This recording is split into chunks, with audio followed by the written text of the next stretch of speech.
Sekarang nih banyak orang keblinger, orang pinter keblinger, sehingga kadangkala mereka meremehkan wahyu Allah Subhanahu wa taala.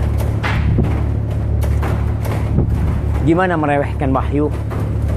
Ketika wahyu Allah itu tidak sesuai dengan akalnya, dia buang tuh wahyu. Dia lebih mengutamakan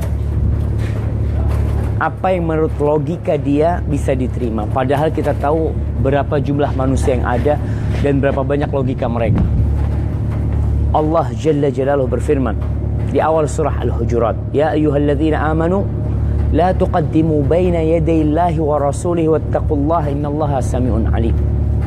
Wahai orang-orang yang beriman, kalian jangan mendahului Allah dan Rasul. Bertakwalah kalian kepada Allah. Sesungguhnya Allah itu Maha mendengar dan Maha mengetahui. Artinya seorang hamba dengan segala keterbatasannya, dia harus tahu kekuatan wahyu Allah.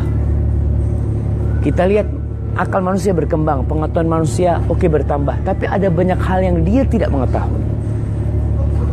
Maka gunakan akal itu memang dalam relnya.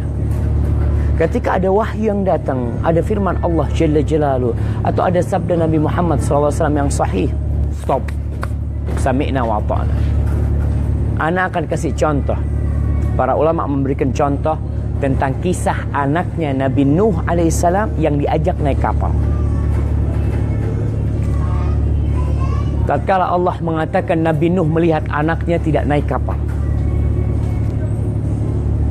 dengan ombak yang besar. Di situ Nabi Nuh memanggil anaknya,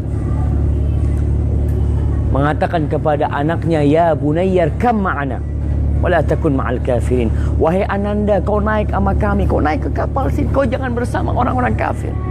Maksud Nabi Nuh, kau naik, kau jadilah orang-orang yang beriman, jangan berkumpul sama orang-orang kafir. Taib. Anaknya melihat hujan deras turun dan air bersumber sampai dari tungku-tungku tempat api.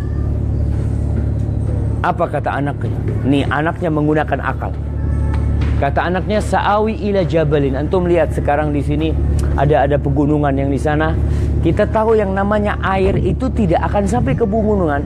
Dataran tinggi itu akan menyelamatkan orang yang dari dataran rendah. Sehingga kalau terjadi tsunami, terjadi gempa, kemudian ada sirene, apa yang dianjurkan oleh mereka? Kata mereka, naik ke dataran tinggi. Nah, secara akal iya. Secara akal dataran tinggi itu menyelamatkan. Dan anaknya menggunakan akal dia, mengatakan, Sa'awi ila jabalin ya'asimuni minal ma'. Aku akan naik ke gunung yang akan menyelamatkan aku dari air. Apa kata Nabi Nuh alaihissalam kepada anaknya? Qala la 'asimal yawm min amrillah illa man rahim. Nggak ada yang bisa menyelamatkan hari ini kecuali orang yang Allah kasih rahmat. Ini wahyu Allah. Fahala bainal mauj fakana minal mughraqin.